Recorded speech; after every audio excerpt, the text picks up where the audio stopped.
Good morning. Happy New Year. Welcome to the Pit Stop, everybody. Oh, please forgive me. I have been sick this entire year. What is it? It's the 12th. I guess it hasn't been the entire year, but I have basically been sick for the entire year. Really strange cold, not a flu, not COVID, a cold. I got a straight up cold. That was the strangest cold I've had in a long time. I haven't been sick in 5 years, but this one got me, and it got me good. And so you'll hear it in my voice. I'm still very scratchy. I have a cough, but it's not a typical cough. It's a post-nasal drip cough that is just killing me, killing the healing process. But I got to tell you, despite not feeling all that well, despite having a rough start to 2024, I am excited to be here, and I am glad to be hanging out with you guys. Let's call you guys. You are the board of directors of the Sim Pit. You know, the Pit Stop is a little bit different than the traditional videos that Amir and I put out on the Sim Pit. The Pit Stop is it's our live experience. You know, I get to hang out and talk to you guys, and you guys get to input to the show. Speaking of, where'd my chat go? Bear with me one second. There's my chat. Okay, now I can see things the way I want. I can't really get my Discord. I'm still getting things. I've kind of made some graphical changes, so my setup is acting up. Anyway, you are the board of directors of the show. You guys and your input, your conversation in the Pit Stop is what makes this unique, and you guys can be in control of the direction of the show. So thank you for being here. Let's kick off 2024, and there's all sorts of cool things. Stop picking your nose. You're live, for God's sake. It's not picking. It's just sort of like a little, control. I didn't bring any Kleenex to the console here, to the control room, so hopefully I'll be able to do this in one sitting without having to get up. So with it being the beginning of the new year, and I use the word board of directors with a lot of reason. No, for Never Rigs are not yet. That's an ongoing thing. That'll be probably take all of 2024. So here's where I want to start things off. I want to kick things off right. And what I'm talking about is the Sim Pit. I'm talking about the Pit Stop. And I think that today, with it being my first appearance in 2024, and you, the board of directors, being here with me, I think today is a good day to get real. I think is a good day for me. I'll call myself the CEO, the OG of sim racing content. Let's talk about how we make this show better. Let's talk about how to make our community thrive and stronger. My hair looked great last week. Oh, I'm a little slow. But I just got that. I want you guys, I have thick skin. I'm not saying, be rude or obnoxious, but let's talk about making the Sim Pit a real strong representation in the sim racing content community. So I want your guys' ideas. I want your feedback. And we are going to get to the regular show, but it won't be a long show as far as content because it is the beginning of the new year, so companies are getting up to speed, and we'll have to wait a few weeks probably till things really get along. So what can we do? Let's talk about anything that you've ever thought and held back and didn't say. I want your criticisms. I want your ideas.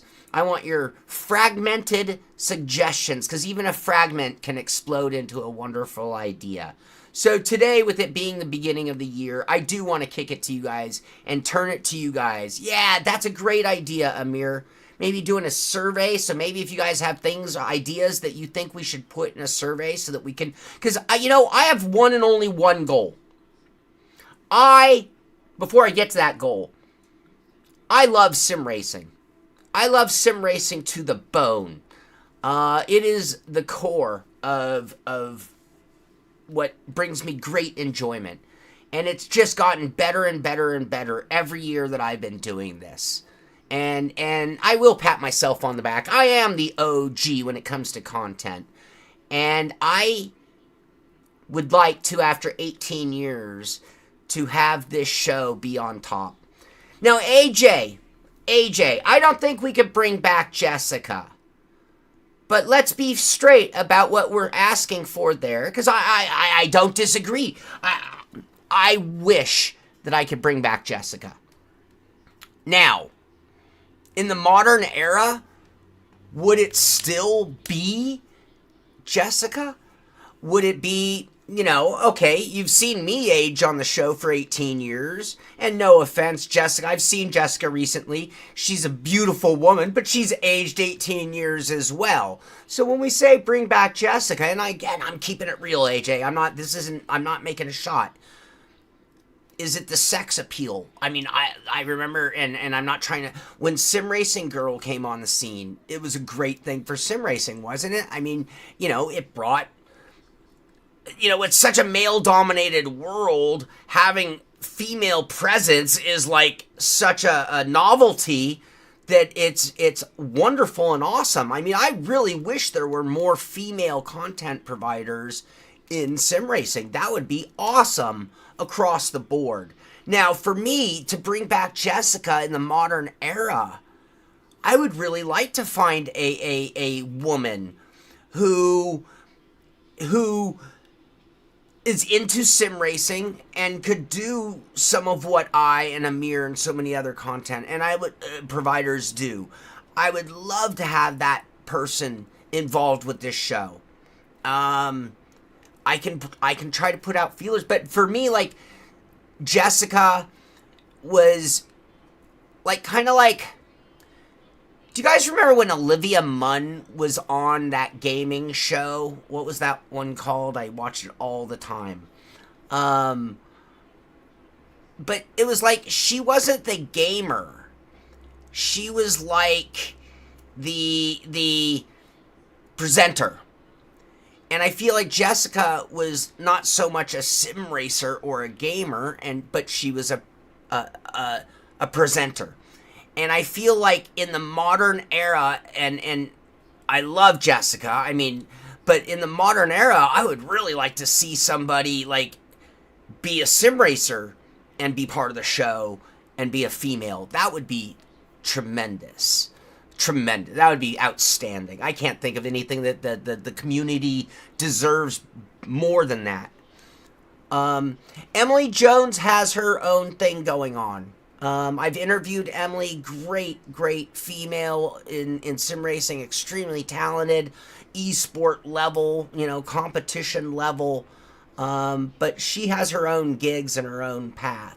So I think we would need somebody who is really starting out. And quite honestly, if they were really good, they would eclipse this show, and they could either just take over, or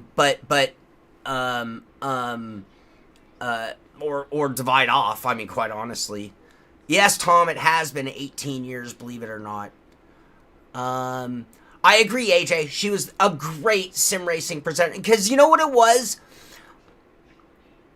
It was genuine. I mean, I spent so much time with Jessica at trade shows, at sim racing events, or just on days that we were testing and talking. You know what? She had a genuine interest in what we were doing. Now, did that mean that she wanted to get in the rig and race all the time? No.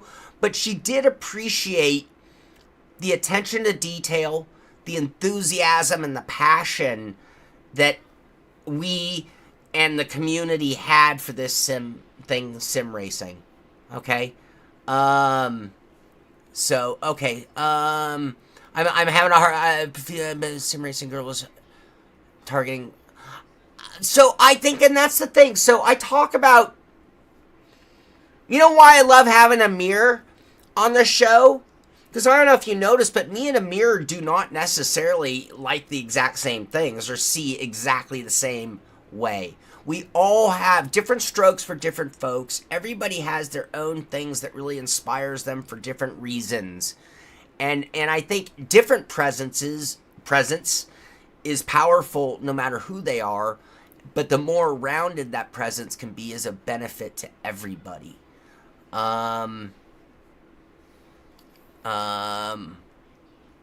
Yes, I did.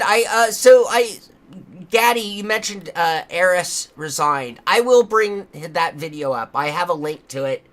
I wasn't sure if I was going to play it or not. I saw it last minute before I was prepping the show. So we'll get back to that. IGN, yeah, but the show, it was on IGN, Dan, but it was a different, Attack of the show, Attack, was that what it was called? Something like that.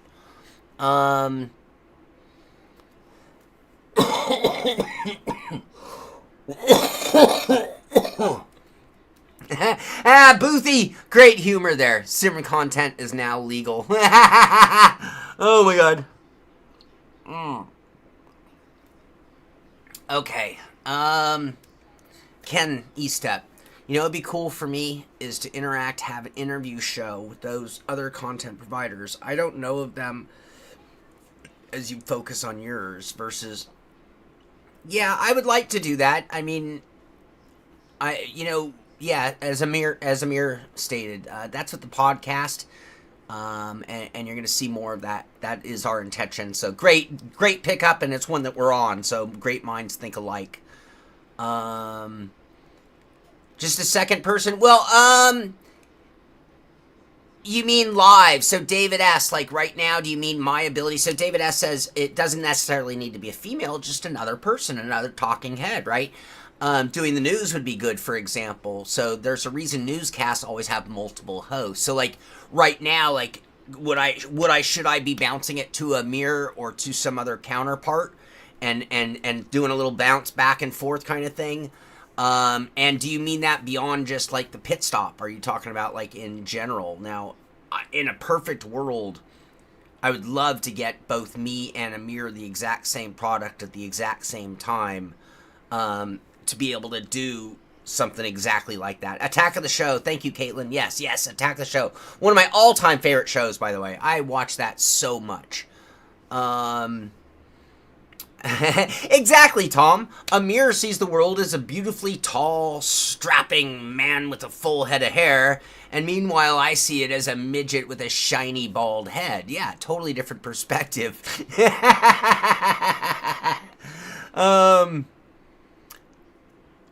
Yes, Dan. Yes, that is true. That is true. You know, I don't know if you guys realize this. Whatever I do, get more FPS from Tom Jones, the first donation of 2024. Tom, it is absolutely one of my biggest goals, and I am doing a lot of things to make this happen. We're gonna do more of that. We're gonna get more FPS. We are. Okay, so. Yes, and Dan, so it was her behind the scenes. Oh, so what I was getting back to on that point is, look at how many more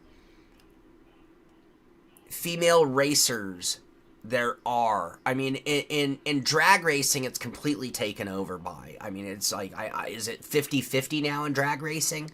And then, but you look at your Hailie Deegans, you look at your, why am I... all of a sudden I'm drawing a blank on female drivers.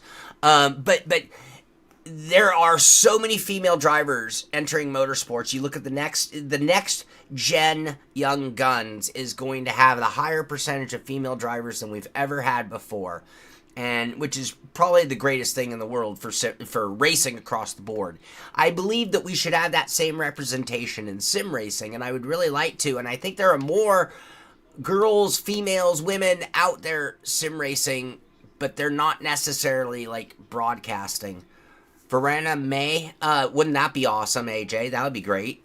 And yeah, Amir's going to be working more of that. We are going to get some of that Sean and Darren were great. Sable and Billy were great. Now Sean and someone. Well, it's Sean and Amir. We're just doing different things. It's not that on the set. So one of my best friends in the world, his son, who, how old is I think he's like 19, has been coming over and doing some racing and helping me with some filming and things.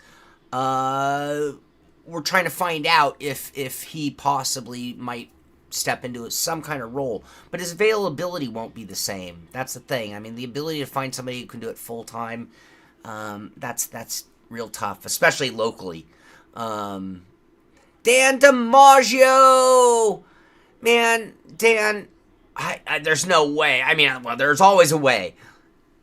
That would, if we hit 100K subs by June 24th, man, I would do almost anything in the world to make that happen. And I think that was the point of starting this show off this way. I really do want to do whatever it takes. Get in on more of those content creator races. Yes, Caitlin, I agree. Do sim gear giveaways, wheels, bases, pedals, rigs. That's a tricky one, Xbox boss, because unless I'm making the companies do it through me, which we can do, our giveaways have not been that popular. So when I look at return on investment for companies that might put gear up, our giveaways have been a little under, producing. Kevin Carter, thank you. I appreciate that. Show is great. Keep doing. That is my intention. Absolutely. I'm just open to anything that you guys think might even be making it better. Little things, even big things.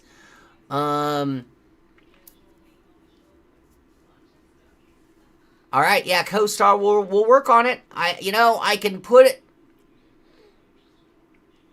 the way we found. Oh, Dan, I didn't give you your proper to do. Very nice. Thank you, Dan. Thank you. I'm gonna double. Very nice. Forgetfulness. Okay. Pimax. That's the one of the reasons for the FPS pursuit is to get on the Pimax. Okay, hold on. Wait. What was I missed my point here. Co-star. So the way we found Jessica was putting an ad in the paper. Not even joking. We just put an ad in the paper and had a few people reply, and one of them was Jessica, and it was magical. I can try to strike gold twice and see if we get so lucky. And I don't have to put any restriction. There doesn't have to be, in my mind, there doesn't have to be a restriction on female only, or old, or young, or bald, or full head of hair. Maybe I get lucky and find there's a local person who has free time and would be into it. I can go down that path and see what happens. You never know. All right. Move to Germany. I could consider that, but I do have a lot of friends and family here. It'd be kind of hard to do that. Well, I have to take the boat. I'd have to take a boat, Amir. Go show Jay 2 cents how to set up a sim, for hell's sake. Do you know where he operates out of, Joa? I do want to revisit green screen. Yeah, Amir, Amir, can you write that down? Can we try? I can try this week. Even though I am scratchy, I am ready to get back at full power. Yes, Tom Jones, hit that like, you guys. Hit that like if you're enjoying the show. Billy Strange, I just got your comment. Gear giveaways often attract non-repeatable viewers. Yeah, I'm trying to, thank you, Billy. I'm trying to build a community. I mean, that's the thing. We have a core community that I love. It is so solid. The board of directors, you guys are the board. Here we are today. It is just, it's about building people who are going to be here watching, who want, and that's the reason I'm asking for help with you guys. What can we do to make the reviews better? What can we do to make the show more attractive? What can we do to get the word out better so that we continue to grow? And like Dan said, could we hit 100,000 subs? I'll tell you what, if we had hit 100,000 subs, I can almost guarantee you the buying power of the show to be able to A, hire someone to actually work on the show, or B, hire people to do editing or other work so that we can even expand and make things better. We talk about FPS, we talk about camera quality, all of those things are associated. We hit 100K subs, we get the viewership of 100,000 subs, and those things start to happen. Yeah, Joey hit it on the nail on the head there. One real tricky thing about giveaways, like if I were going to say, oh, I'm going to give away this right here, is shipping. Shipping is really brutal, and it's only gotten worse over the years. Bo Zakin, old school. Yeah, she was awesome. It is awesome. I really, really miss having what we had. The chemistry of that show is something that would be very hard. And I'll tell you what, I don't play the lottery, but if I won the lottery, I would throw a lot of money at building up something that struck that. And it might not even involve me or Jessica, but finding a for-hire team more like Attack of the Show that did this. And even if it required having writers and they're all actors, I might be fine with that in order for it to just be something that was like ready for prime TV about sim racing. And it's not even about making money at that point. Like I said, if I had won the lottery, I think I would just fund it for the fun of it. I love it so much. It's awesome. Billy was great in a short skirt. I definitely missed that episode. Yeah, Caitlin, that's why I get back to, I feel like it needs to be a passion more than a what sex or age or any of the things that you would put on a visual. I don't care about the visual. I don't. I really don't. What I care about is the passion, and that's what it has to be. What about incorporating interviews with some of your viewers with different skill levels, different type of rig setups? Casey, that's a good idea. I try to do some of that with the post your rig section, and when I look at the Reddit, I'll try to kind of like buzz around in my head how we could incorporate that into like one of our podcast shows, perhaps. That would be cool. Tom Jones, man, that is old school. Back before SRT or Inside Sim Racing, we were actually doing that.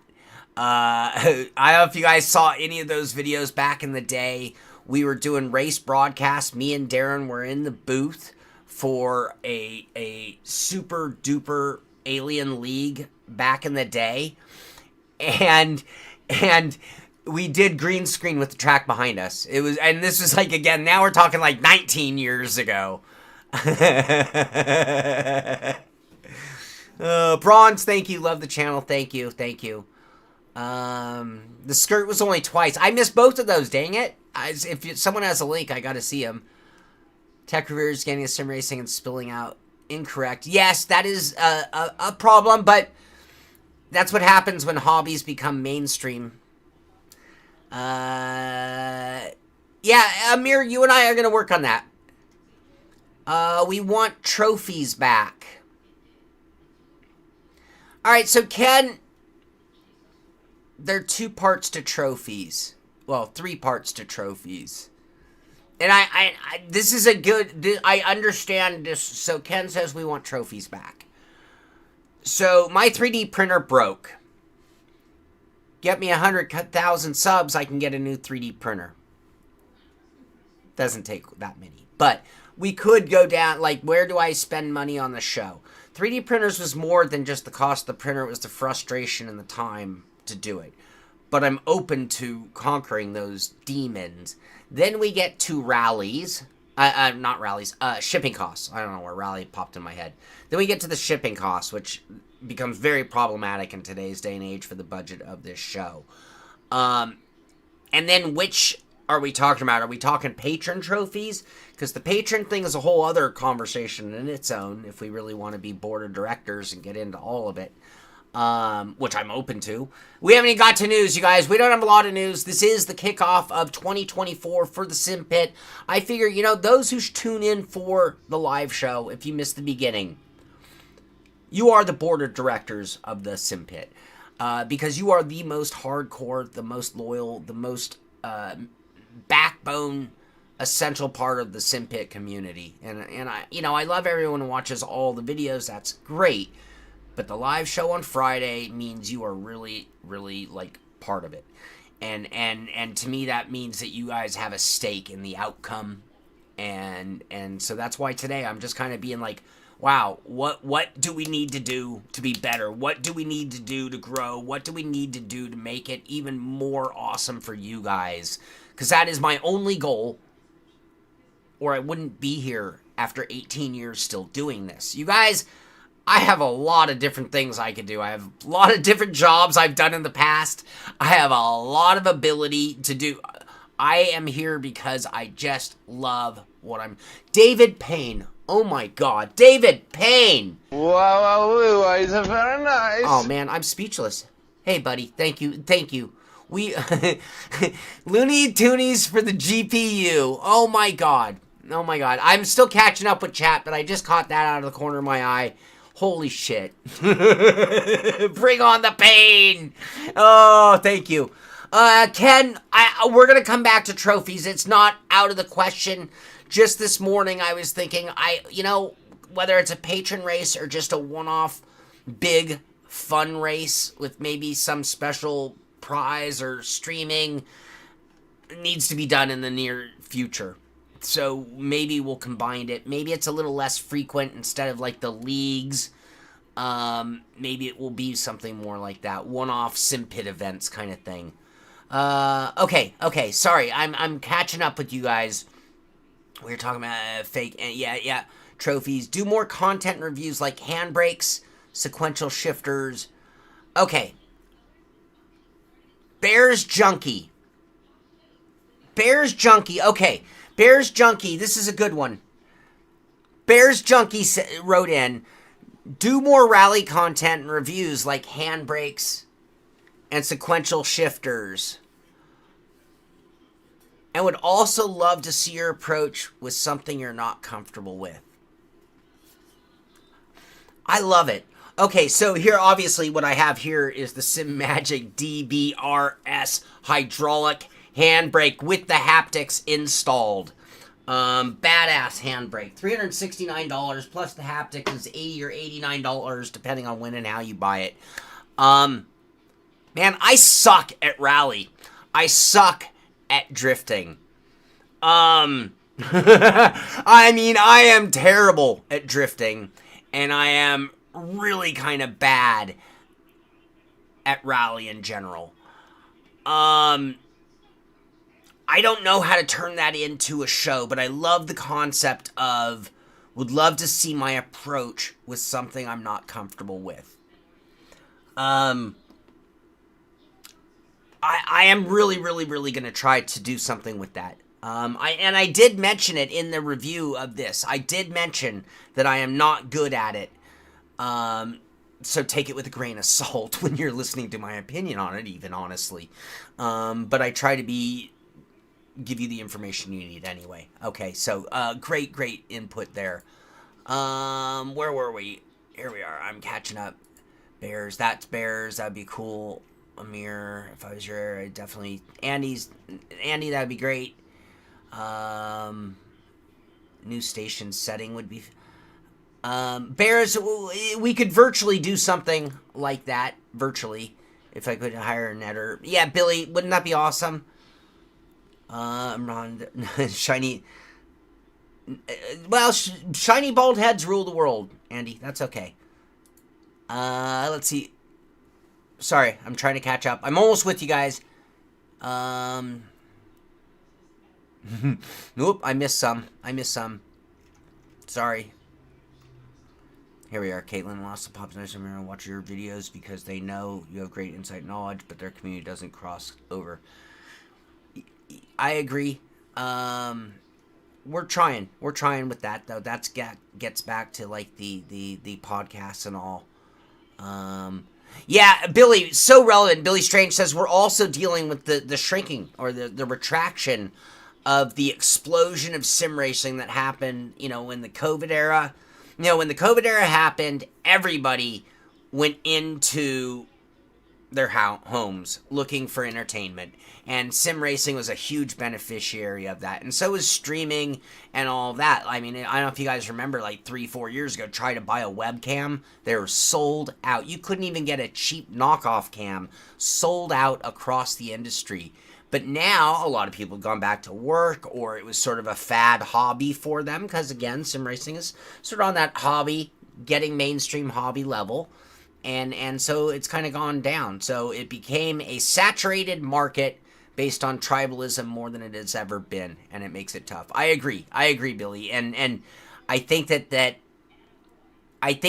retraction really comes back to the people with the most passion, and the people who love it the most being the ones, because they're going to put through you know what? I've been through the good times, the bad times, the great times, and the traumatic times of sim racing. And yeah, so I'm going to be here. Co-star needs to be passionate, not just paid actor. I agree. That's essential.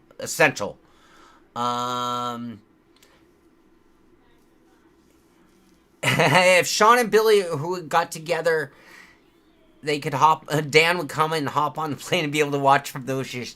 Me and Billy are closer than we've ever been, but it's still probably 3-4 hours or so. It's probably impractical to do something other than a one-off. I mean, Billy's awesome. Billy, hi. And, Billy and I've met in person on a few occasions, and, that would be great, but it is still just we're online. It's easy to do everything online, but in person, I mean, what's the radius? I mean, how far can you drive to collaborate? 30 minutes, 60 minutes? Anything beyond that gets pretty difficult to do consistently or long term. Is Fanatic in the news? No, I do not think that Fanatic is in the news today. I'm trying to remember. Goonbeam, Bamboo Labs. So if I had $1,200 right now, I would probably buy the Bamboo Labs. With that said, knowing how much I loathe the 3D printing world, I went ahead and did something that I never did with the frustration of 3-ender printers. Was I went and looked up problems, and I am finding a lot of people having sticking plate issues with even the Bamboo Labs. But I also have been watching the one at CXC Simulations in action, and they seem to be having good luck. So, the fumes. Yeah, the new reports are having a 3D printer in your home is probably not a good idea.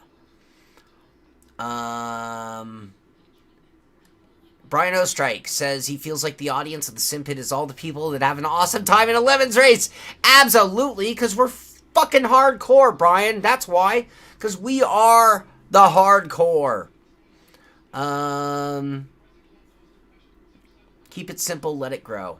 Well, I think we've been doing that, and we're doing a better job. Amir's had a tremendous influence and really helped me with getting the right direction. Like, if we were a ship, we were just doing a lot of this. And, yeah, you have to tack to work with the wind direction, sure. But, we were just kind of, like, wavering, and Amir has really helped us tighten up that thing. And I think we're just getting closer and closer to being on that right path. So, yes. David Payne, I just got to... man, I'm giving you another. David Payne, thank you so much. Nice. This is a little dated. but man, awesome. It's going to FPS. Every dime goes to FPS. Let's see here. Okay, sorry, I'm... F1... Sorry, I'm trying to scroll a little bit and catch up. awesome input, you guys. Thank you, thank you. Sean Drifting, I'm working on it. I died in my last... We're going to get to my rally. Yeah, my fucking rally. Sorry. My filter's not working. 2024. Like iRacing profiles should have an iRacing, but on the sim pit instead. Profiles for different characters. Is that what you mean, Caitlin? I might have missed something ahead. All the other would either only like an official F1 or Enduro race, or crap heads only like grid life. Yes. Okay, that would be the fun part. I might have missed something, you guys. Fire up this Slidey Boys server, and we teach Sean how to drift. Eric's down to teach to drift. Awesome. Slidey Boys. Oh, Boothy's talking about bringing back the Slidey Boys server. I drift to sleep. Year of the pain. Freight Dill, we're working on that. I don't know if you missed earlier, but the reason I am in pursuit of higher FPS is 100% because I want to use the new Pimax. I have an opportunity to get a Pimax Crystal, but it's going to take a new computer. Bald head coming. Bald is beautiful. I'll tell you, here's the best thing about being bald. I have not had a bad haircut since I went bald. End of story. You know, I had thin, light hair, made great surfer long hair, but other than that, if the wind blew, my hair was a total friggin' mess. I can't tell you how many bad, traumatic haircuts I had throughout my lifetime. And then I went bald. And yeah, I might have gotten butt ugly, but I never had a bad hair day again. Never had helmet head. I ride a motorcycle. I don't get helmet head. I ride bicycles. I don't get helmet head. I do get sunburnt. It's not that. It's that my motherboard has to have the bandwidth to talk to the 480 at top level. So, yeah. Fnatic, new shipment delays again. Yeah, I might not beat up on a dead horse, but yes, they're not having the best of times right now at Fnatic. Yeah, Bears, it's going to be a pair. It's going to be a new system. Patron races. So PS4 mentioned patron races. So, you know, Patron is the support program for the Sim Pit.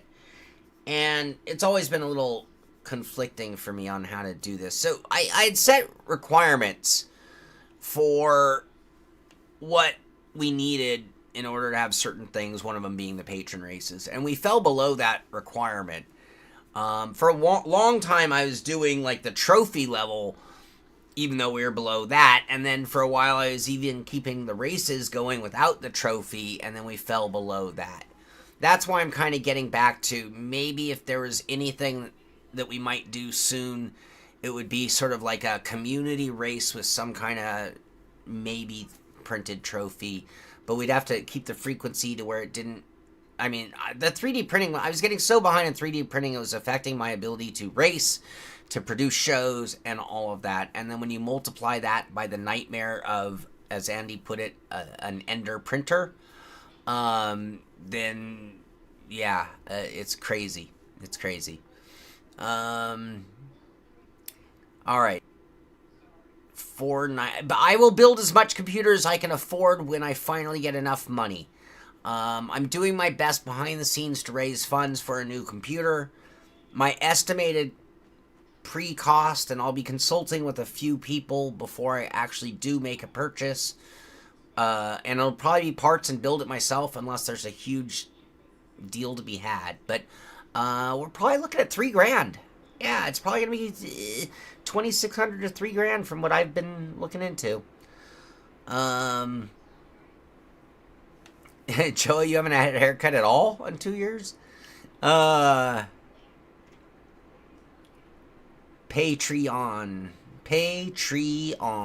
Yes, it is. Hey, John Hill. How you doing? Yeah, Bears, it's going to be a whole new computer. So I have an offer for, so I run 3 computers on the show here, or I use 3 computers for the Sim Pit. So what I would do is be rotating down. We'll just, you know, this one will become that one will become that one, and then that one. And I already have a buddy who wants to... I have a buddy who I met I honestly was sold a sim rig on OfferUp. And the guy who bought it was really cool. And we've kind of stayed in touch. And he wanted to buy more gear. And I'm like, yeah, but you're on a console, man. Don't buy any more gear. And so he's like, well, you got any computers? And I'm like, no. He's like, are you gonna? Dan, I have, but I just did that at the beginning of the new year while I was sick, and I haven't heard back from any yet, so, maybe not. We'll see. Hopefully. I reached out to, like, 8 or 10 companies. Maybe my letter sucked. I didn't hear back from anyone immediately, so maybe not. Alright.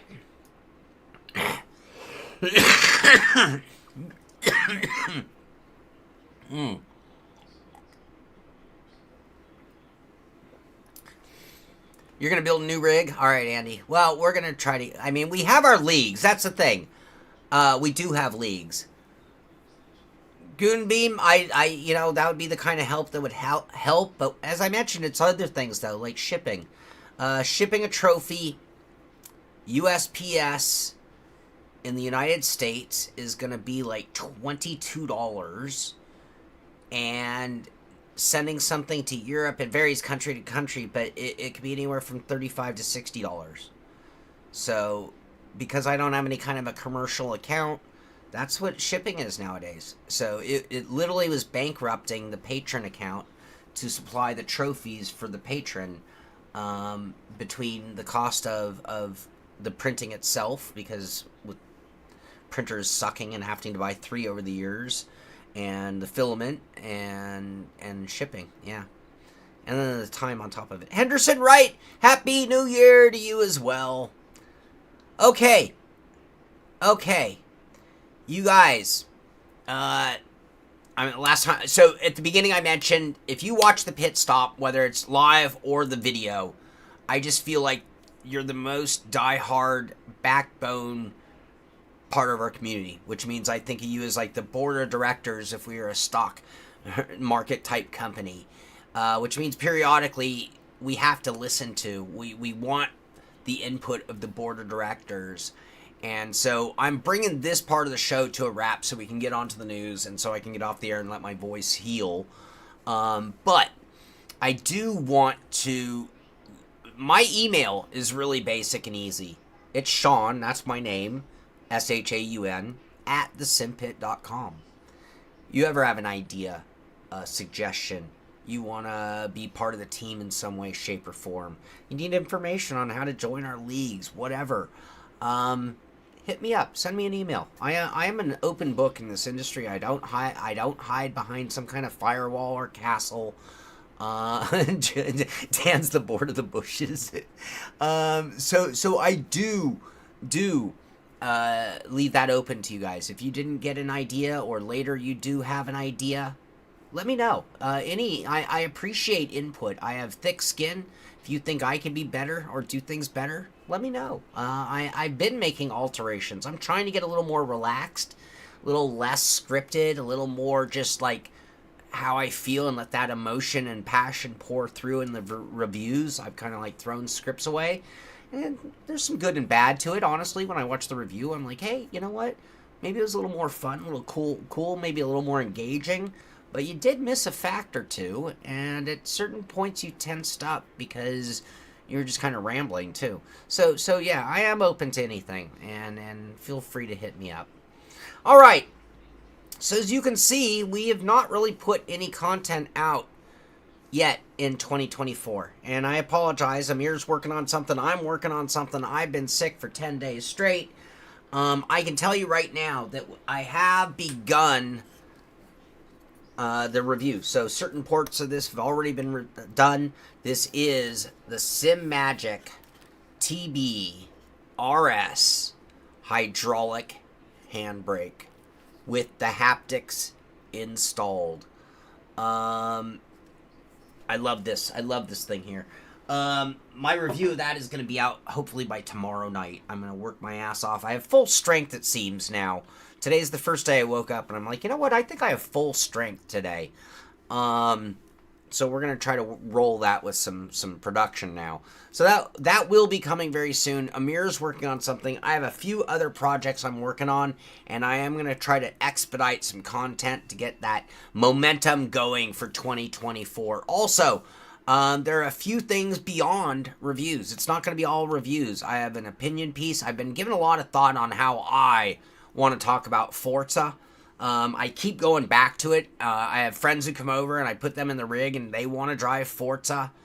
And I think it's just time for me to really address some thoughts there. So we're going to have some opinion pieces. I love the idea of approaching something like drifting or rally and like, hey, how do I do something that I kind of suck at? How am I going to learn or get better? I mean, I'm running our rally series. We'll talk about that when we get to the Sim Pit Racing. But man, I sucked it up. I better do better if I want to represent or I'm going to get embarrassed. I got embarrassed. I'm going to have to really do better. So, we will have some things that go beyond just reviews. That's not what it's all about. Reviews are awesome, but so are other things. Road Rash Sim is going to pull on a Sim Magic Alpha wheelbase. Is it a good investment? You already bought the new Geo. Well, if you're already buying the new Neo GT wheel and you're in their ecosystem, the Sim Magic Alpha base is a great base. It's a great investment. You'll be very happy with it. I can tell you that. Keep some of the bloopers from videos and whatnot, and occasionally do a blooper reel. I would love to do more blooper reels. It's really hard to tag those moments and remember and catalog them. This gets back to having editors and things like that. It's really, every time I think about bloopers, it gets really hard to find and get them. I wish it was easier. I think when you hit your stride, you are racing and showing yourself racing and racing with others, and people could join you. Yes, Billy. Yes. So one of my goals, one of the reasons that the Forever rig, so Ken mentioned, how's the Forever rig coming? One of the reasons the Forever rig is being built is I've gotten sick and tired of my rig always being in some state of disarray, changing the pedals, changing the wheel, changing this, changing that. I wanted my rig to be my rig. And that allows you to really do exactly that. So, Billy, that is one of my goals for 2024. Great idea, great suggestion. I want to be doing, and it's not just necessarily our leagues, and I'm not trying to take away from our leagues, you guys, but it's about getting out there where others can join in on those streams, on those live racing moments. So, yes, that's something I want to bring back, Billy. Thank you.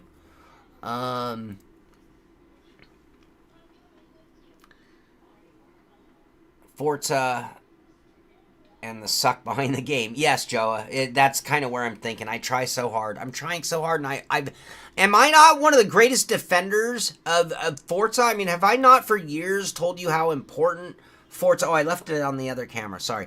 Have I not told you how important I think Forza Motorsport is in the grand scheme of the sim racing industry? But they're just killing me. They're just killing me. I'm going to give you that opportunity, Ken. I promise you. Let's see. Okay. Tom Jones, why does Dave Blair hate it so much? I'm going to just really quickly address that. Dave, I'm not sure if you're here. Dave put out a couple of videos on his channel, not on the Sim Pit. Now, Dave Blair is affiliated with the Sim Pit, and he does work with us, and he is part of our community. He said some things that I would not agree with, and part of his hate for that game has nothing to do with my disliking of the game. I'm not going to repeat anything. No, it's okay, because I was not sure what, but I don't, I need to, like, make it really clear. One of the things I love, I'll just tell you I'll tell you right now, one of the things I love about Forza. I said it, we started the whole day talking about having more females legitimately in sim racing. I'm not just talking about having female presenters, but I'm talking about having females who love sim racing like we do. And what I love about Forza, I love how inclusive Forza is. I think it is so awesome that a little girl can jump into Forza and build a character in her representation equally and the same as a boy can. And I think that is exactly the message that needs to be sent to children, to kids, that anybody can do anything they want to do and in their own representation. So I mean, it's just a contrast to one of the things that I know that drives Dave nuts about that game, and I disagree adamantly, is that. So I don't mind touching that much of that topic right there. I don't like Forza because I just don't feel that they respected automotive culture the way, you know, when I think back to the original days, and you know, we would hang out with, you know, Dan Grenewalt and Alan Hartman, the original in charge of Forza, and they talk about Forza the same way I talk about sim racing, and it was this passion to automotive culture, and I really believe that all the way through Forza 5 they really did make advances, and you know, getting as much as you could get out of a console. And yes, Forza is the Forza recipe and flavor, and Gran Turismo is the Forza recipe and flavor, and they are different. But I just think that they really lost their sight of what the purpose is. I mean, it drives me insane. And I've tried. I keep going back, trying, and I just can't.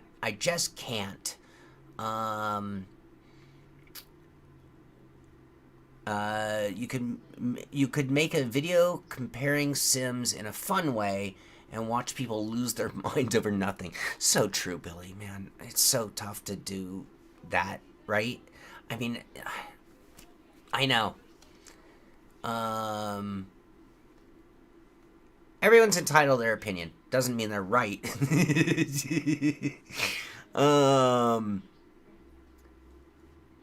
Hey, you know, when you make statements, they're yours, right? I mean, that's the thing.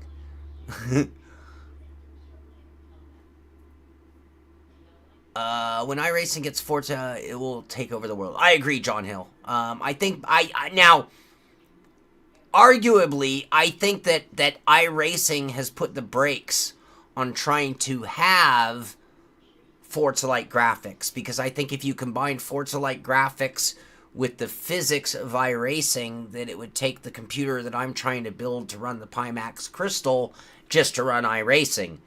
I think that iRacing has intentionally put the brakes on graphic advances to make sure that it runs. I mean, I know people who run iRacing on some really sketchy, like 10, 12-year-old computers, not even joking, 10, 12-year-old computers still running iRacing.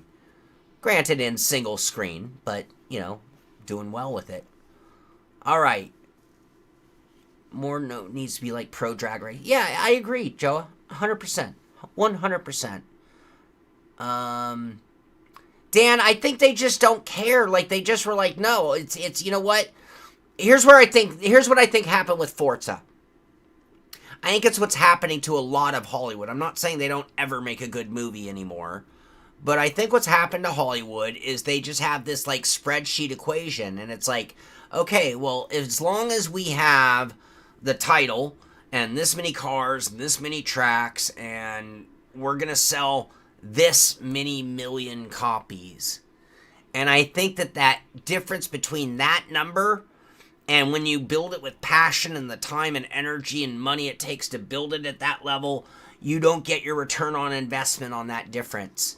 And I think that is a big reason why Forza is what it is now. I think it's more of a marketing and you know, regurgitation. It's just become another game.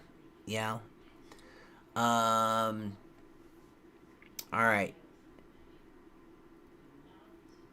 It can. Amir's goal is just to not have me crash him out of races. That's fair.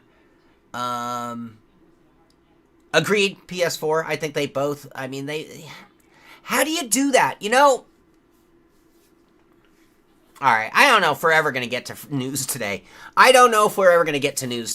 Okay. So. How do you make? I mean, like, tell me with Madden, right? Like. When we think of Formula One franchise series, do you buy every year? And I think just like Madden, the answer is no. You know what? The amount of changes, like unless like this last one was big because you had 2 new tracks with Florida and Vegas. Excuse me. But how do you make a game that goes into the numbers of 5, 6, 7, 8, 9 generations and keep the ball rolling? And when you put this comparison to Call of Duty or you know, any other type genre, how do they maintain that enthusiasm, that innovation, without drifting so far that they've lost touch with what they really are? I don't think it's that easy. And when you look at a game like Madden or any of the sports franchise where, I mean, let's face it, do you buy every single year? I think that is one of the problems that both Gran Turismo and Forza have run into. And it's certainly a problem that I've talked about with Formula One. Because, yeah, they need to make some big changes to get me to buy year after year after year. So yeah, I think it's tough. And this is where you look at iRacing, and despite crappy graphics, it's what no one else is providing that makes it so unique is the competition, the ability to join races so easily, because that is still considered somewhat innovative because no one else is doing it at that level. And it's an area where you see companies trying to catch up, but it's not that easy because look at how long it's taking them, and look at the struggles that so many of them are having and trying to do it at that level. So we're gonna come back to iRacing. I have more to talk about iRacing. They're still pastel, and iRacing has improved. They have for sure improved their graphics. Man, I just hope they don't make I just hope the graphics don't change. There's something about it's like I don't know enough about this. So if anybody knows more than me, please correct me or steer us in the right direction. I don't know what it is, the association between frame rate, graphics, the hertz or the speed of the game's refresh, or communications with your computer. And I don't know at what point they start to get removed from each other, where we're no longer in this one-to-one where it all matches one-to-one. And I just feel that for me, one of the things that makes iRacing so tremendous is it's like a locked differential. That graphics being, yes, they're mediocre graphics at best compared to a Forza. But they're locked in with my steering wheel. They're locked in with my audio. It is all timed one-to-one, that I just have this ability to drive with a control, or at least a feeling of what's going on. Maybe not control, because it is still ice racing. And I just feel that most of the other sims don't match that. And I think that some of them, it's the graphics start to change that timing, and it makes it really, really difficult to do the same way. I've always said I'll take physics and performance over graphics every day. And if you want iRacing to feel better in graphics wise, then run it in VR, because then you start to not think about some of the things that it has problems with its cartoonish, is sort of a depth perception issue as well, I think. Shading, perhaps. Okay, I'm gonna try to catch up with you guys again. Billy still maintained Forza had a big issue, and this build was only done in the last 18 months, so it's undercooked.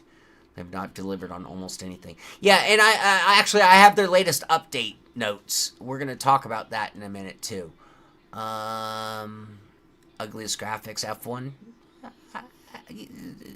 They're advanced graphics. I mean, we could argue about what they show and things. They are advanced graphics by comparison to even iRacing though. Bears Junkie, but even if 2K5, I don't know because I don't play them either. But I just know that back when I did, I stopped buying them every year. I did for many years because I was there at the very beginning when we're talking Madden and football and basketball franchise games. So all right, boxcar. Richard Burns Rally. 2K is the Richard Burns Rally of football games. Oh, that's good to know. I'm gonna have to tell that to my brother. Not sure what he has. Make sure he gets 2K next time. I think you might be able to play iRacing on a Pentium 4 with the Voodoo G. Do you guys remember the Voodoo GFX card when it came out? How many of you were around then? How many of you remember when the Voodoo GFX card came out? Because that was one of the most mind-blowing leaps in my memory of computer advancement. The Pentium might have been another, but the Voodoo GFX, yes. What sim do you feel has the best and most realistic graphics? Operationally speaking, I would say Assetto Corsa Competizione. You could make a good argument for both Forza and Gran Turismo, though. I really do say so. Dan says AMS. I got to get back into AMS. Forgive me, I do. That's something in the works right now as well, by the way, just so you know.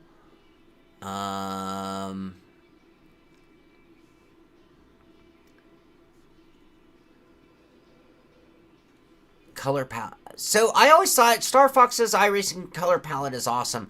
I always thought it felt a little pastel, honestly, in terms of its coloring.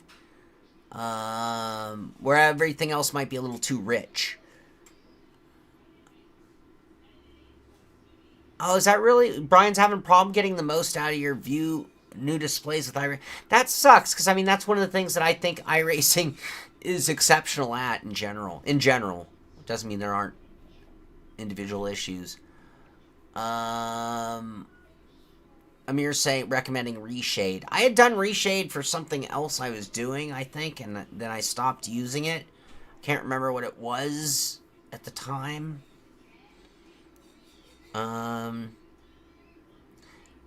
iRacing is by far the most cooperative when it comes to setting up, and this is everything.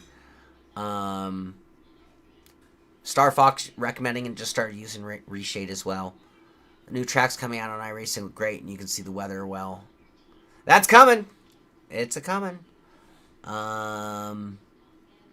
Bears too. How it runs is so much more important to me than graphics. Now that comes from, again, that comes from the OG, right?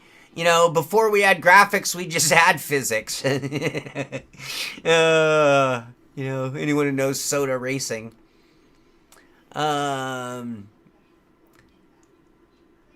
iRacing no longer, yeah, we're to the, well, and we're going to talk about, like, the new UI, or the old UI. I remember having Pentium 486 with the Voodoo. Man, Andy, I never felt so badass as when I had my 486DX with the Voodoo GPU. That was when I'm like, man, I am at the peak of the computing power. You cannot buy or build a better computer than this beast I have here. I really do. I had such a chip on my shoulder when I built up that computer, and I built that like right when that stuff had come out. It was like a great time for me. I'd been in computers and gaming for a long time before that, but yeah, when that 486 came out and I built that system, I was just like, I am gamer shit. The gamer shit. Dan Suzuki had a good video on 3D shading for iRacing. Awesome. Check that out. A round table. Billy, if you know, I don't know if you're aware, but we've kind of brought back the podcast, the Sin Pit podcast. And if you would be ever interested or had an idea. So the thing is, we're, I don't know if you, so with the Sin Pit podcast, me and Amir, when we thought we wanted to bring this back, because we've done so many variations of it throughout the years with so many combinations of people. The concept was, look, we're not going to set a schedule, because that seems to be the thing that kills those ideas. We will be like Paul Masson wine, and we will sell no wine before it's time. When we have an idea or we have a guest with an, you know, that is something we can really talk about, that's when we'll do those shows, and that's what we've been doing so far. But yeah, we'd love to make you part of that as well. You bought the Voodoo to play Half-Life, mind blowing. Voodoo 2. It was one of the, God, was it even? It might have been the original Army game, and I say Army because I think the Army was involved in producing the game. It might have been one shooter game before the actual Army game, and it was for that game in particular that I built that system and the Voodoo card, because it was it changed. It was like 10 times the graphics of the day before. A lot of people use Reshade with Star Citizen. Reshade, not 3D. Reshade. Okay. GT7 is one of the best. I agree. Project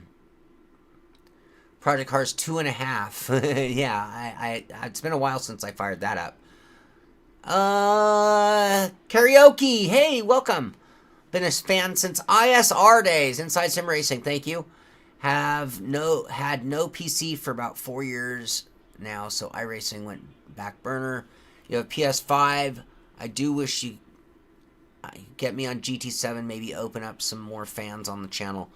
That'd be tough. You know, I gotta be honest with you. I have not purchased a PS5.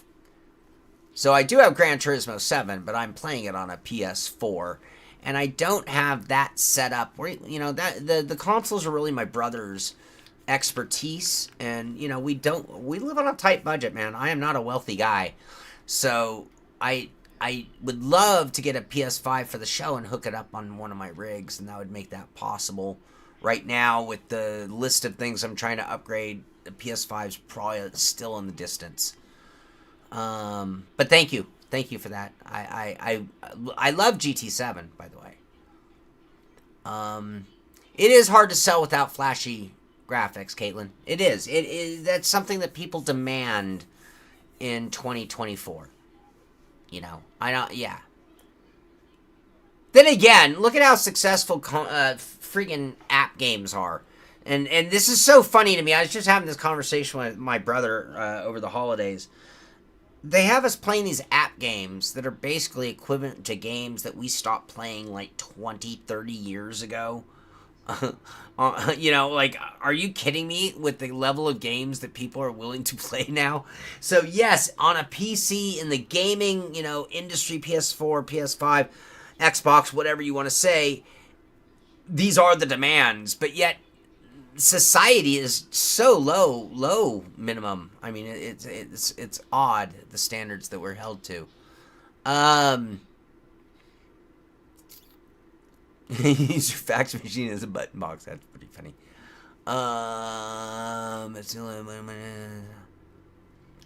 Okay. Gonna miss the old member site. Road Rash, yeah, okay, we're gonna get to the news here in a second, and that's gonna get us to that topic right there. Dan DiMaggio, yes, so AC2. Oh, AC2. We could have a whole show on Assetto Corsa 2. I am super duper optimistic, except for one thing, which we're going to talk about in a minute as well. Alright. Same here from Amir. Spec is underpowered. Smart fridge. Yeah, I know. We will hit you up. Arma. It was one game before Arma though, Bears. Yes, it was Arma was the game but it was one shooter game before that was like totally maximized for the Voodoo FX card. Doom 3D was the best game ever. Man, I used to make... Well, it was the original Doom. Yeah. I used to make my own maps. I had that Bible. You get a Bible. I don't know if you guys remember this. Man, computer era was so cool back in the day.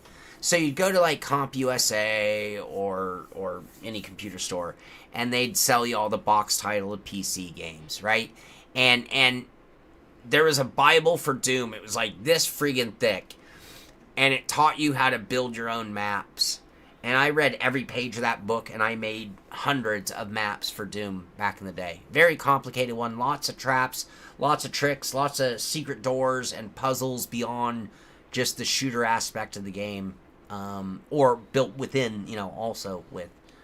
Alright, Stalker 2 to come out. I don't know that one. Age of Empire 2 for phone. And try and call it new. Exactly.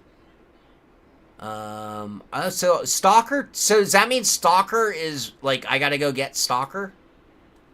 America's Army AA. Yeah, I played a lot of that back in the day.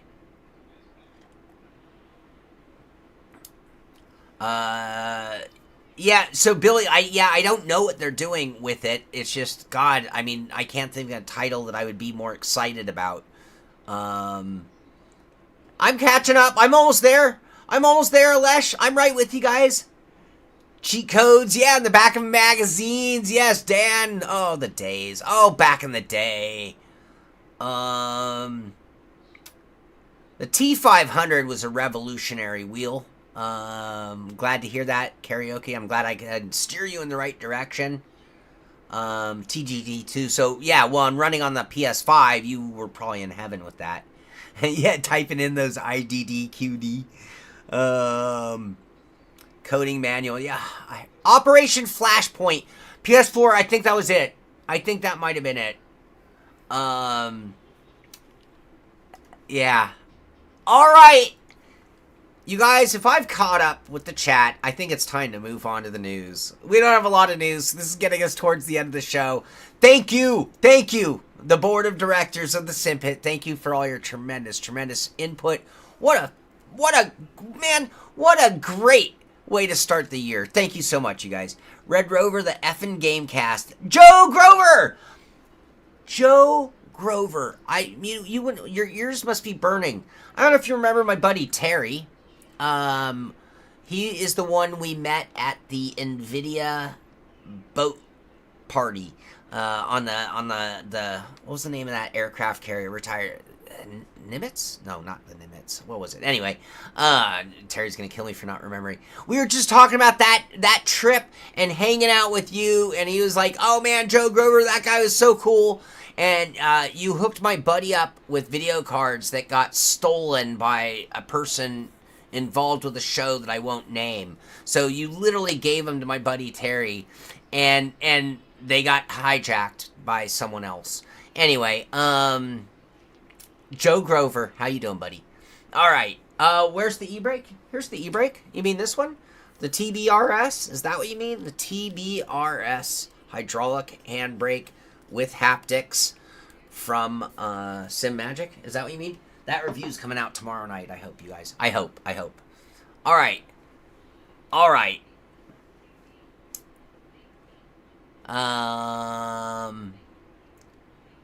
GT Force Road Rash. The GT Force was the secret weapon. I remember the Driving Force GT. That was the secret weapon. It was like you went and got yourself a good set of pedals, and you used that wheel, and it was one of the best force feedback steering wheels. Yes, very light, very, very weak force feedback, but it was really, really good driving experience force feedback and in a deadly fast wheel. Oh well, no. Okay, then you would mean this one right here. I don't think you can see it, Andy, but right here we've got the Willwood. We've got the GT Pro handbrake by Rick Motec. That one's right here. Oh yeah. All right. Let's get into the news. So I don't have anything to tell you at the Sim Pit. We got the handbrake review coming. Amir's working on things. We got a lot coming in soon, so we're gonna start getting. You're gonna see some momentum coming from the show. All right, iRacing, IndyCar, iRacing. How many of you are still licking your wounds over the stealing of naming assets that went on IndyCar, Le Mans? And now all is to be forgiven, I suppose. I remember when I lived in Los Angeles and the mighty, mighty Rams left LA. And what? Am I supposed to continue being a fan? You guys abandoned me. I'm in LA. I lived in LA. I like the Dodgers. I like the Lakers. I like the Rams. And now you guys just hightail it out of town? What, I'm supposed to send my fanship with you? F you. And then they came back to LA 20 years later or whatever. And it's like, oh, what? So am I supposed to jump back on the bandwagon just because you came back to, one of the biggest sports markets there were, you stupid friggin' idiots? I don't know how I feel when companies pull things and bring them back. I am not the quickest in the world to forgive, anyway. Now, in this case, we are talking about IndyCar. So, do I want to be able to run the Indy 500? Do I really want to be able to run the IndyCar, the IR-18? Absolutely. And I want to be able to call it an IndyCar. And I thought it was just really stupid on IndyCar's point to... Yeah, but it's the word exclusive. Cool. Karaoke! Oh, man, thank you so much. That is going to frame rates. No, man, whatever. I appreciate. Wow, I appreciate that very so nice. much. It means a lot. The show does not make a lot. It's hard for me to do things like upgrade. So that goes towards that, and I really need to right now. So Sean's grunting as he's showing, like, Tim the Sim Man. Is that the last name? Is that Tim the Tap Man? Is his last name Taylor? I used to watch his show. I can't remember if it was Taylor. Do I need to bring more grunting? That guy's successful. He's buying, like, Jeep Renegades, all lifted and awesome. Anyway, all right, so IndyCar is back, and this is good. So, now, someone threw this idea out, or I saw this in comments about the licensing. So, for iRacers, that's awesome. It means this year we can run a proper Indy 500, all right? It means leagues like Lionheart. Can you imagine running a league that was based on IndyCar racing like Lionheart? And oh, Tim the Tool Man. Oh, yeah, Star Fox. Yeah, that's what you meant. Road Rash got me corrected. Nope, yeah, you meant that. Sorry, Grunt. V8. V8 has supercharged hydraulic handbrake. Is that what you mean?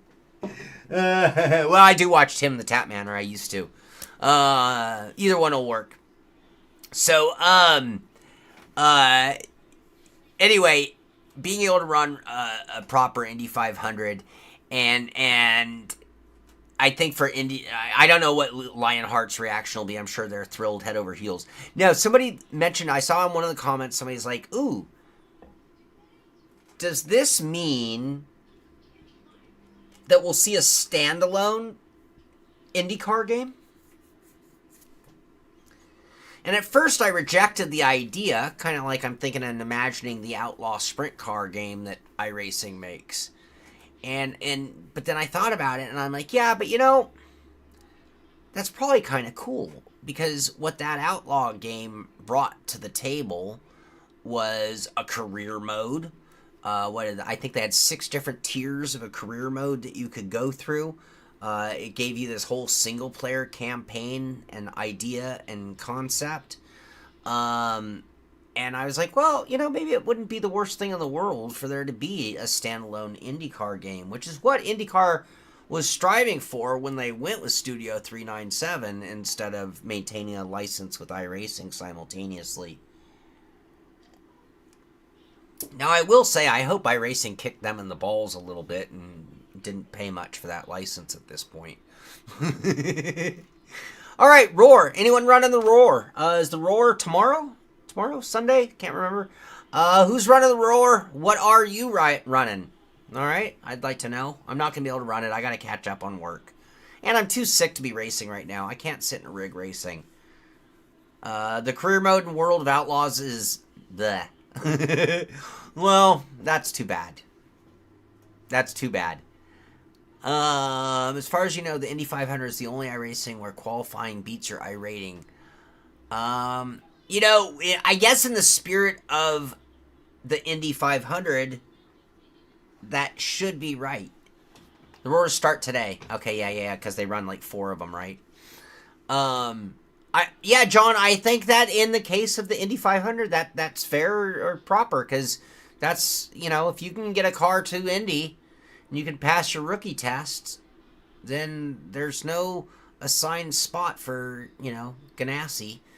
They have to post a time just like you would. All right, so iRacing membership sunset, member site.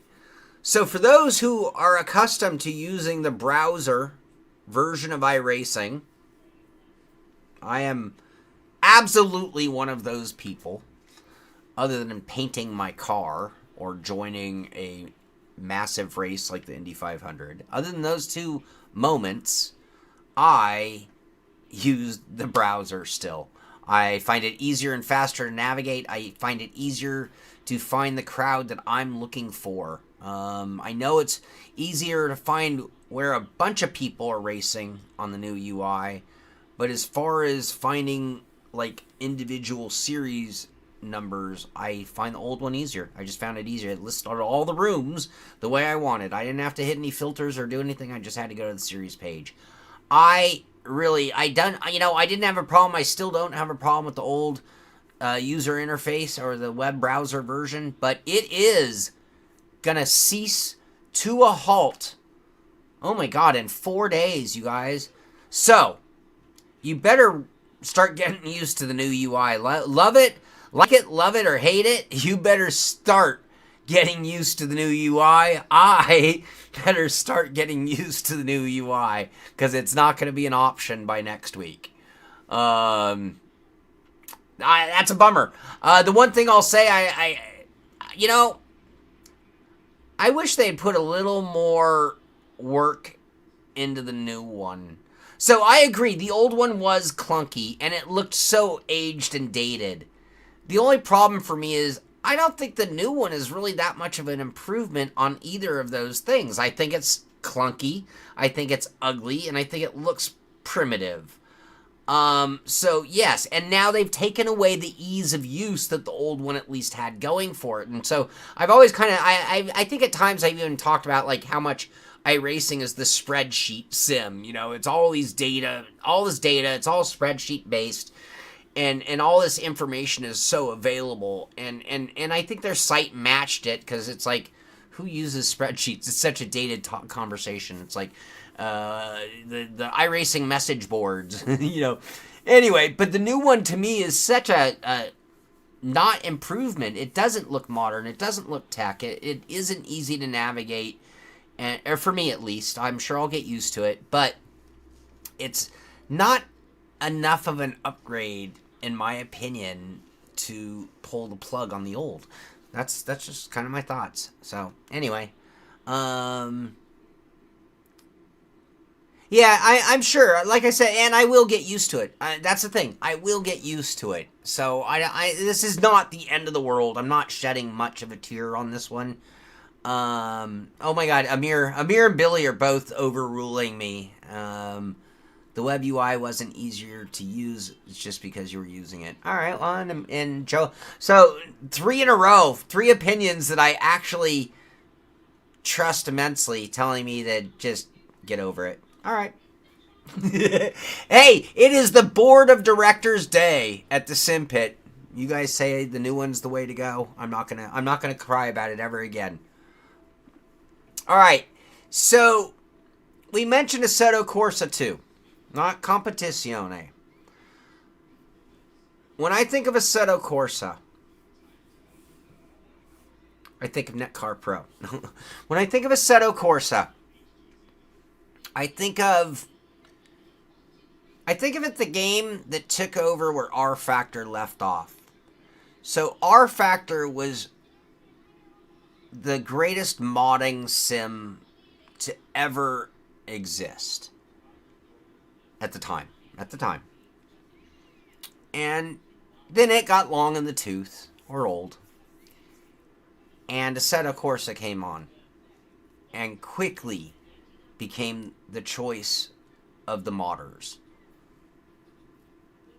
And it was awesome, because, you know, especially now with all the licensing crap that goes on, Indy 500, IndyCar, Le Mans, oh, the workaround for the community on a low level, couldn't get too popular, it would get killed, but, you know, fake Ferraris, fake Porsches, non-licensed content, which I don't think we'll be part of, and this is where my fear might come into play. But when I think of Assetto Corsa, it was more of the open-ended sim that allowed us to really bring the tradition of... And maybe this is one of the things that has changed in the 18 years of doing this.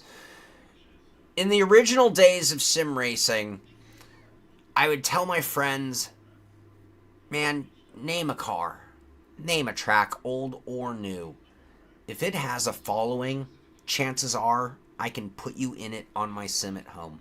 So you want to be in an old Cobra, you want to be at old Kyalami, I can make it happen.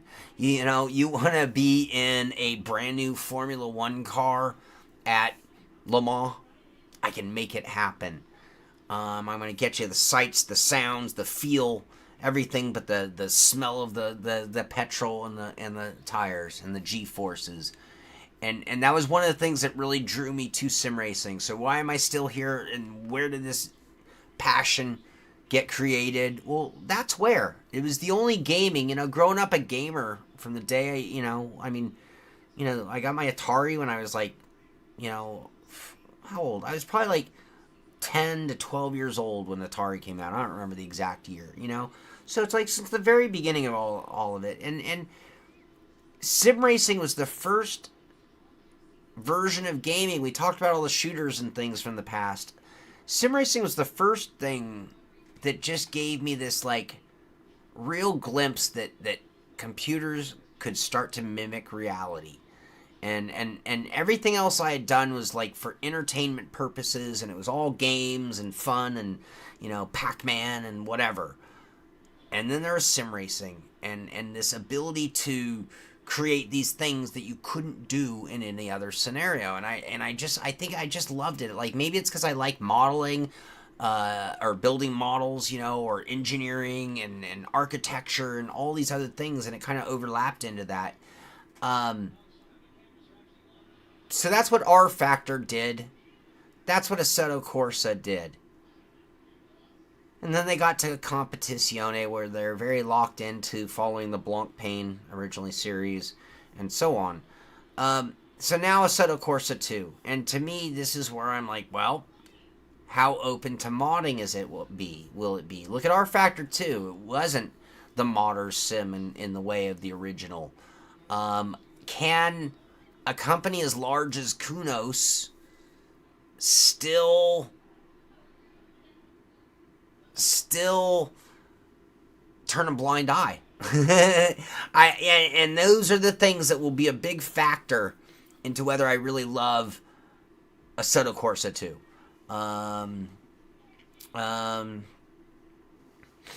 Yeah, and hopefully it allows them, and being less complicated, Billy, hopefully that allows them to turn a blind eye a little longer. Here I am advocating illegal content, by the way. I can't believe the words that are coming out of my mouth publicly on camera. But it is what's going on. I don't have the right graphic up. Oh, because we just moved into Assetto Corsa 2. It wasn't, I don't have an Assetto Corsa 2 graphic. Okay, alright. Oh, I know why. Bear with me. Where is it? Oh, because I didn't bring it up. I'm sorry, you guys. Sorry. Let me grab this real quick. With that said, Mike Vowles posted this in our news section. Feelings. Thank you, Mike. And gratitude towards this company. This company made my dreams come true and helped me to become the professional figure that I believe I am.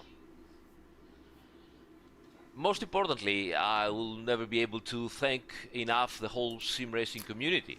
Uh, you have so generously supported all my work during all those years.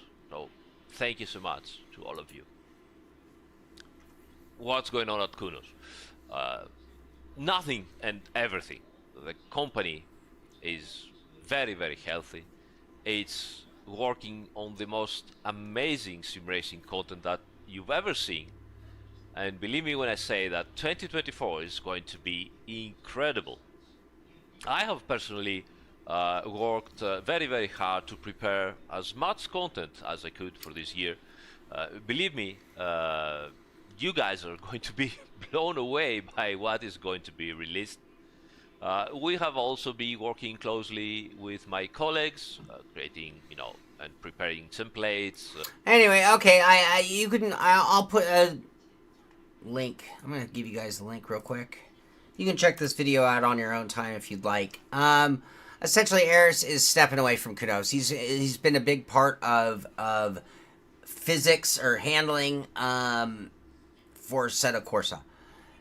So we'll see how much of a factor this is, and whether it will affect anything. They always say you're gonna be blown away. Do I need to bring back the things that Chris Sataki was talking about Forza before? All right. So this is very interesting.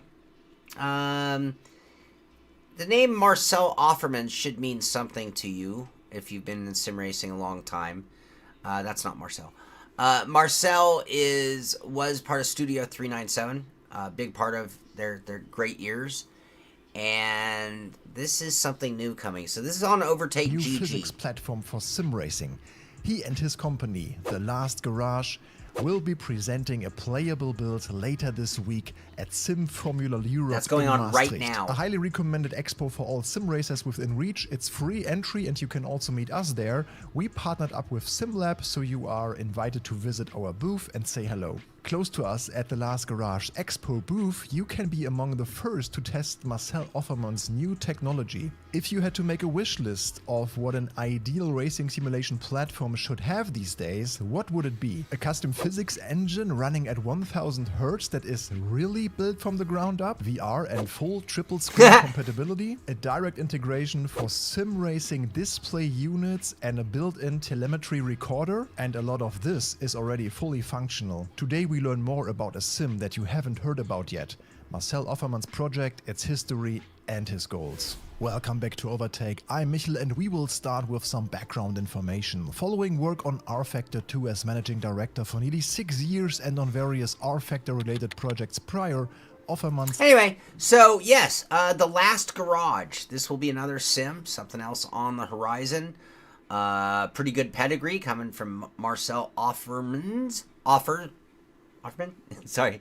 And yeah, something we'll definitely have to... The ground up. I love that, though. They had that shot. Where was it? Can I cue that shot up? That was priceless. Marcel Offerman's new technology. If you had to make a wish list of what an ideal racing simulation platform should have these days, what would it be? A custom physics engine running at 1000 Hz that is really built from the ground?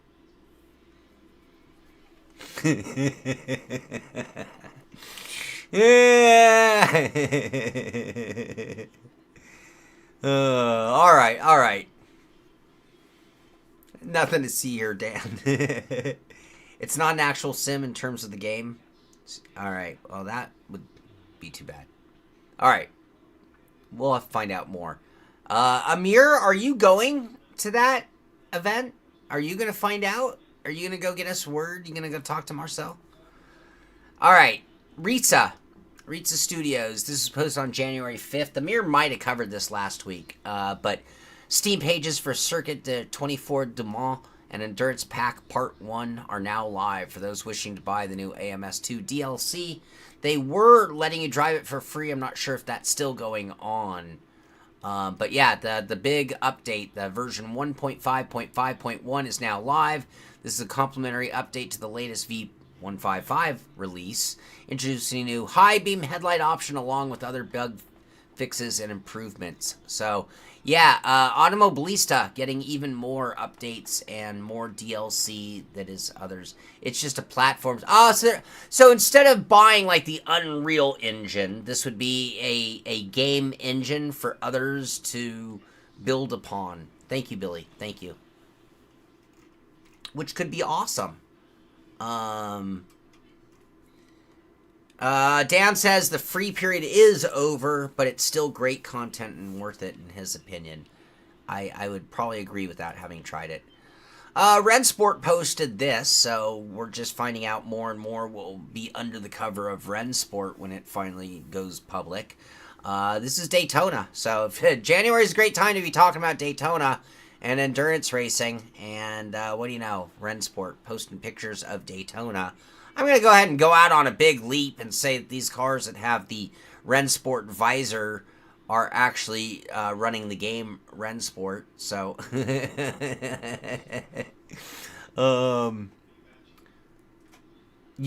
are you playing it or are you helping, Billy? Billy, do you have insider information? When are we doing that podcast?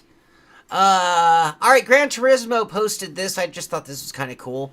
Sony Honda Mobility is starting a partnership with Polyphony Digital in vehicle development. The purpose of this partnership is to develop vehicles that fuse the virtual and the real, incorporating human senses and emotions by combining Polyphony Digital's simulation technology.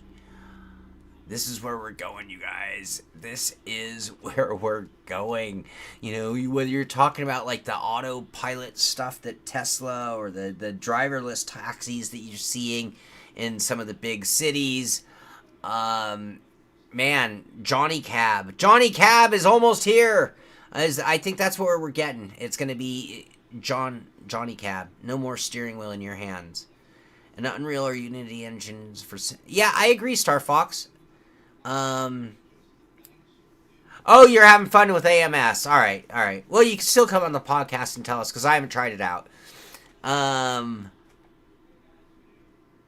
Rensport release date was December 23. Is this game run by Fnatic? That's funny. All right, so this Forza mess. We'd like to expend this. By the way, it's going to be a very short show today, you guys. There's very little news to talk about. It's not going to be a long show, just so you know. Forza Motorsport, we'd like to extend a special thank you to the community for your support and feedback since the launch of Forza Motorsport. In today's blog post, we discuss the 3 biggest topics you have given us feedback on and share some of what you can expect from us in upcoming months. All right. So, a message to the motorsport community. Let's start with car progression. All right, whatever. I don't know. Car progression is one of my little complaints. Forza race regulations.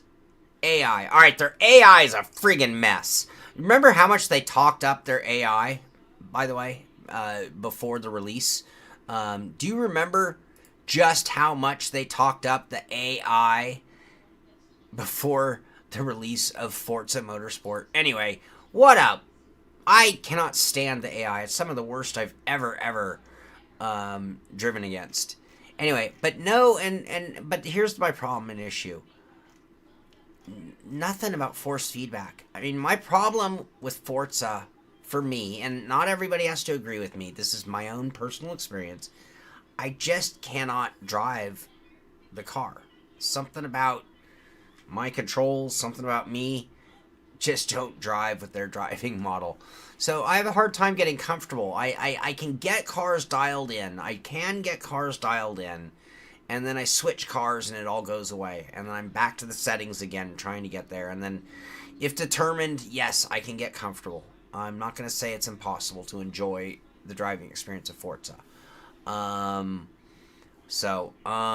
Anyway, I'm just hoping, I still hope, I might do a video, it will probably trash them mostly, but I I'm still optimistic. All right, we talked about the show. At the show will be Simucube, so if you want to play with some of their latest, greatest stuff, January 11th through 14th at Maastricht, Netherlands. Did I say that right? Sim Formula Europe is what it's called. All right, what else? What else do we have to talk about? Sim Magic, they're showing off. They're doing pre-order, so a few things that are on pre-order. I'm pretty sure we have a GT Neo and MagLink on the way, or will be on the way. And they are available for pre-order. This is the new Sim Magic wheel and communication method. And like I said, we do have the new hydraulic handbrake, which is also on pre-order. My review of this will be coming out in the next day. By tomorrow night, I'm hoping.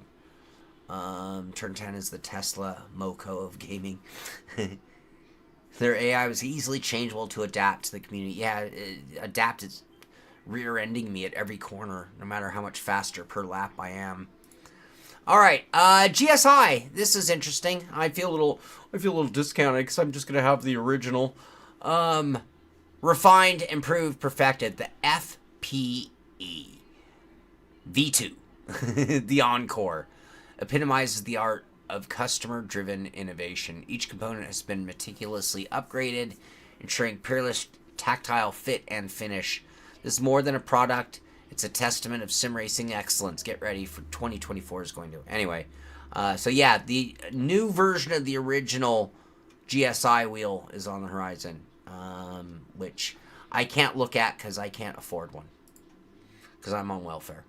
All right, that takes us to some Sim Pit Racing. And this is the RaceNet page for the Sim Pit WRC clubs. I believe we're into, 76 hours. So we are into round 2 now. And let's see here. We are,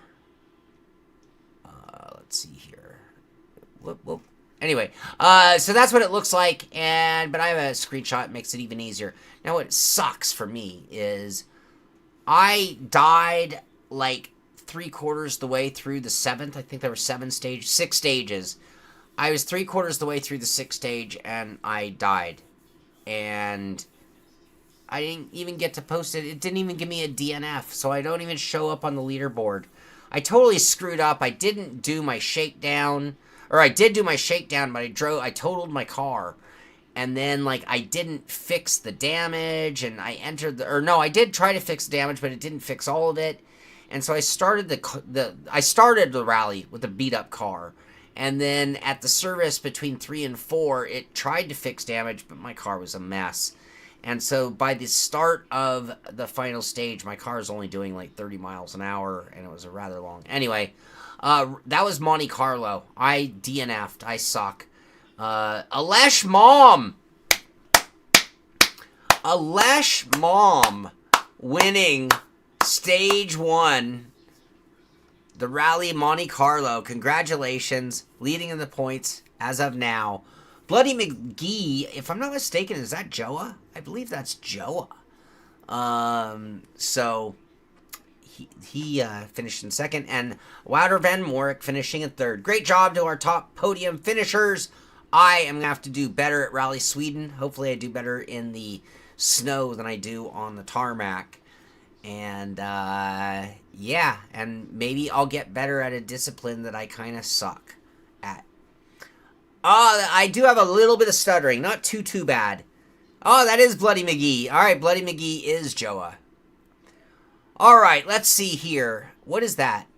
That is a shot of the IR-18. The IndyCar. IndyCar is back! And with that, the SimPit Oval Series is switching to the IndyCar. So we're going to have a new series. The calendar, this was the original calendar, which starts this Monday. And I begged them, Callum, thank you so much. Callum is our admin of the SimPit Oval Series. I begged him, I'm like, can you please push it back one more week so that people can have just a little bit more opportunity to put it into their schedule on Monday nights? So originally it was going to start this coming Monday, January 15th. And January 15th at 8 p.m., that's Eastern time, I believe, 5 p.m. my time or Pacific, we are going to have a practice race, and I'm not sure where it's going to be. I'm not sure. So this schedule will change slightly. But Monday, we're going to have a practice race via the SimPit Oval Series. You need to join that on iRacing or through the website. And then starting on the 22nd will be the beginning of the actual season. In the IR18, it's going to be an IndyCar, mostly oval, but I see Circuit of the Americas is on there. So at least one road course will be on the schedule, but it will be mostly ovals. And really looking forward to that. Monday nights, 5 o'clock my time, 8 o'clock Eastern time, running the Dallara IR18 on Monday night. So again, I'm going to be there, and you should be there as well. You want to race against me? I want to see what you got. I know, Dan. I know. So bad. Let's see. We did that. We have some sim rigs. All right, I want to pull up a couple videos real quick. Let's see here. What's the best way to do that? I downloaded them. All right, where's my downloads folder? Give me one moment. So we're going to look at some user rigs, some of your guys' rigs today. So I'm not sure if Amir covered this or not. This here is Aussie Boy. Aussie Boy 2345. This is his driving setup. Look at this sim room. Awesome. Old school GTR rig. I love it. All in on the... What a racing room. No, look at it. Look at my power, though. 2 hours. No Werthers, no pee. Yeah. I got my strength back. Look out, man. Maybe being sick gave me a new vigor. I don't know. Even drinking coffee during the show. Anyway, all right. Thank you very much for posting that, Aussie Boy. Another one. Goonbeam. Goon, you're here. Here's Goonbeam's rig. Check this out. Look at the green profile. Did you do that yourself, or is that one of those rigs? Amir, who's... Oh, look at that handbrake. Where'd you get that? How'd you do that? How'd you get that handbrake? That is the SimMagic hydraulic brake. Look at that.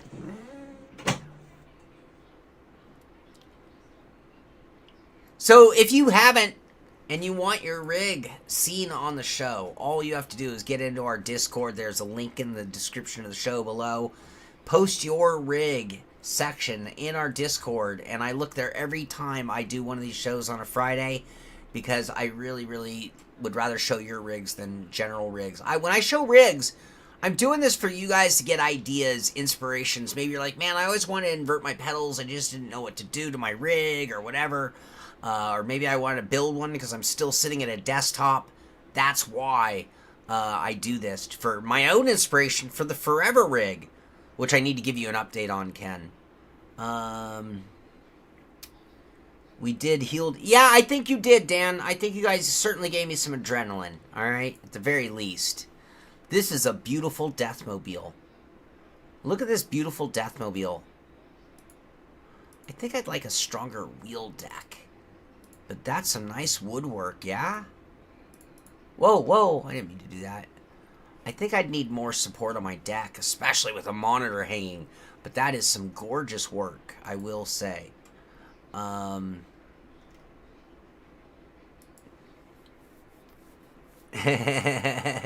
didn't take anything. The only meds I took... I just had a cold. I didn't have a flu. I had no fever, no temperature, no body ache. I had full appetite the whole time. I had a really, really bad congestion that was causing a headache every single day. I had a stuffed up head. It wasn't even a runny nose. And then that was causing a cough that is still with me. So, that's the TK SimLag rig. No, it isn't. He doesn't have... Is it? Alright, let's see. What else? Ace-Attack setup. New PlayStation Logitech setup. I almost look like a flight sim, but then I see the pedals. I was like, wait, where's your stuff? Alright. There you go. Side by side. I love it. Oh, that's a nice looking setup right there. That is a nice game room. Oh, just the one?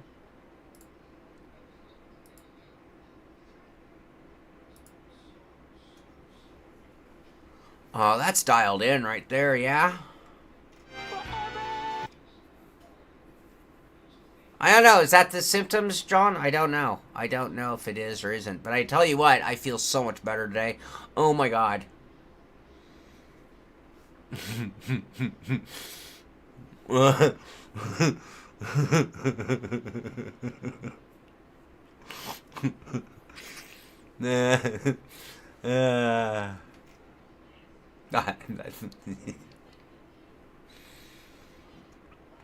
Nice. Nice Deathmobile.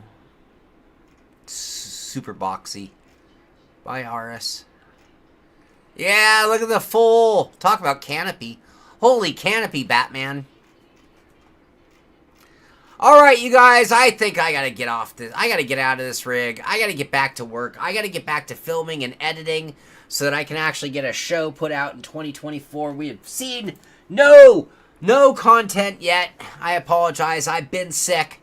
But like we've seen, I've made a big recovery and a big comeback, and we're going to get that content coming. We'll have some reviews. We're going to have some opinion pieces. We're going to have some racing.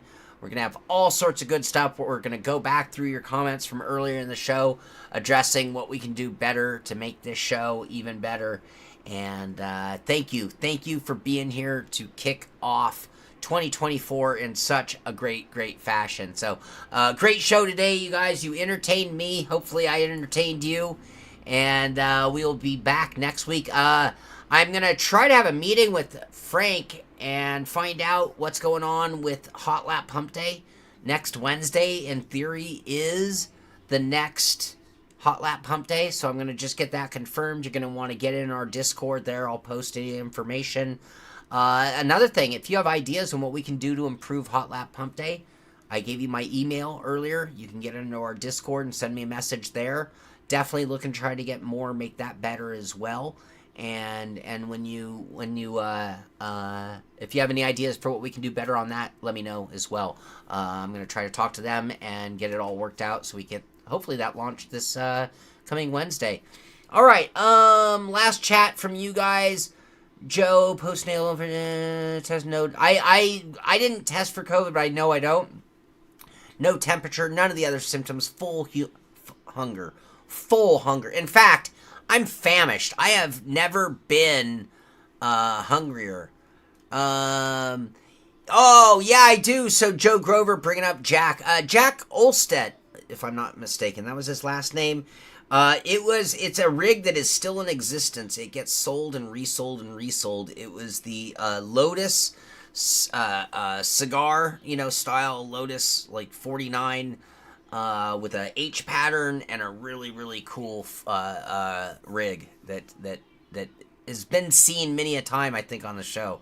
But yeah, that was when I met Joe. That was really great at this like really cool like a car spa, let's call it. So if you're wealthy and you have some cars, but you don't want to keep them in your home garage, you want to have like a place you can go to, like a membership, like a golf club kind of thing, but it's a car club and you get your own like garage at this club. So you walk down these like beautifully polished hallways to these garages left and right, some bigger than others, and some hold 1 or 2 cars and other hold 20 cars. Anyway, really awesome place, and Jack had these rigs in that establishment, which was a great location for a rig. I'm going to get to work. Thank you, Joa. I am going to get to work. ASRL starts the week after, so another great league out there. If you guys are looking for leagues, ASRL is a great league. Hot Lap Hump Day on other platforms. AJ, I'll throw that down. I don't know if that'll happen. Rickmotech, keep in mind, Rickmotech does sponsor some series on iRacing and some series, some leagues, so it might be hard to break those affiliations. I'll certainly throw that out. I don't know if it'll work with their thinking, but I'll mention that in our meeting. Hot Lap Audio Fix. What do you mean? What do you mean, Callum? being famished is one of the main signs of COVID. I know, no. COVID ruins your appetite. Everything tastes like foil is what I've heard. That's what I heard about COVID, is that everything tastes like foil and you're actually not hungry. I have been starving. I'm eating like a horse. So, all right. Anything else you guys need, please hit me up on our Discord. Please send me an email.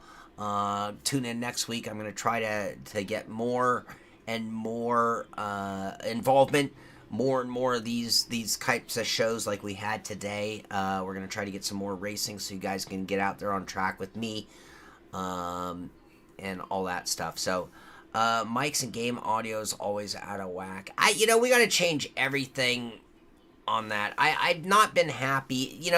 One of the problems with that is that every time we went to do it, I was presented with a different combination. I didn't know who was going to show up, how many people were going to show up. We had problems with some of the ways it was sourcing. So I think I need to rebuild that whole project from scratch, and I'll bring that up with them, Callum. I know what you're talking about, and I agree. So, everyone have a great weekend. Get out there, do some sim racing. Thank you for being part of the great kickoff to 24. Great show today. And y'all have a great weekend. I'll see you for the next one, and stay tuned for that handbrake review. Be sure to thumbs up this show if you enjoyed and had fun today. Be sure to subscribe if you haven't, of course, and spread the word. Let someone else know about our show. So see y'all soon. This is the Sim Pit. I'm Sean Cole, and I'll see you on the track.